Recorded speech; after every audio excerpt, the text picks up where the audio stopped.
It is generally accepted that terrorism is the use of violent or intimidating acts against people or property, especially for political purposes. What would your biggest mistake be, and what lessons have you learned from it? I wish you to give me this written question ahead of time so I could plan for it. Major combat operations in Iraq have ended. 30 U.S. soldiers have been killed. The United States and our allies have prevailed. Rebels controlled Fallujah. The deadliest week since President Bush declared an end to major combat. I don't want to sound like I've made no mistakes. I'm confident I have. A deadly day in Iraq. I'm sure something will pop into my head here. Just put me under the spot here, and maybe I'm not as quick on my feet as I should be in coming up with one. There are some who feel like they can attack us there.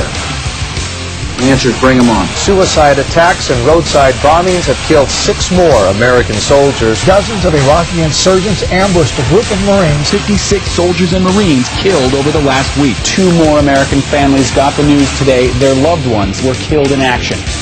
Ladies and gentlemen, I present a White House election year album. Nearly 380 tons of powerful conventional explosives are missing.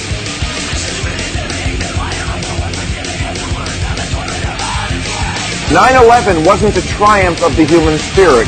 It was a fuck-up by a guy on vacation. Had I had any inkling whatsoever that the people were going to fly airplanes into buildings,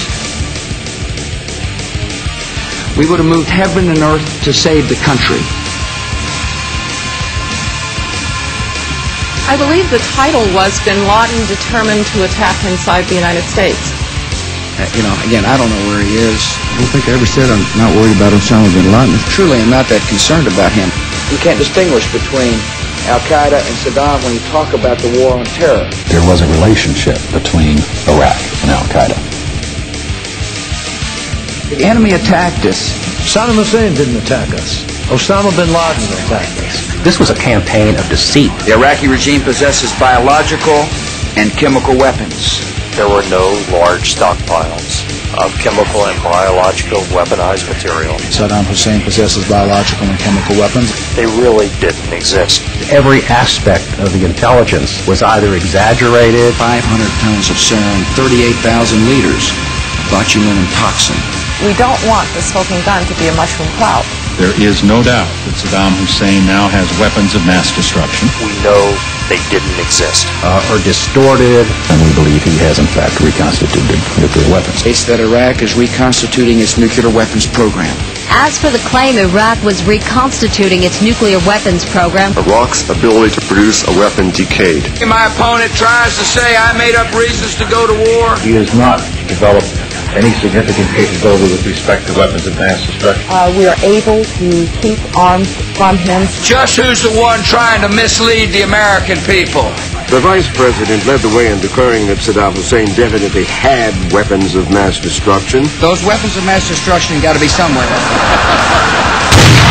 1,000 U.S. soldiers have been killed since the start of the war. Nope, no weapons over there. Surface-to-air missile hit the helicopter, killing at least 16 troops. Maybe under here. My child is dead. I'm waiting for his body. Although we have not found stockpiles of weapons of mass destruction, we were right to go into Iraq. The White House continues to insist it is making accomplishments in Iraq and refuses to pull back. We will in fact be greeted as liberators. A familiar scene of horror. This American civilian apparently murdered. The second hostage in 2 days now. Jack Hensley has been beheaded. I think we're making major progress again. Please help me. Americans are known for committing atrocities. This is about fundamental human rights and the way people should be treated. Forced sex acts, wounded, bleeding prisoners, and more humiliation. How did this happen? Failure in leadership, sir?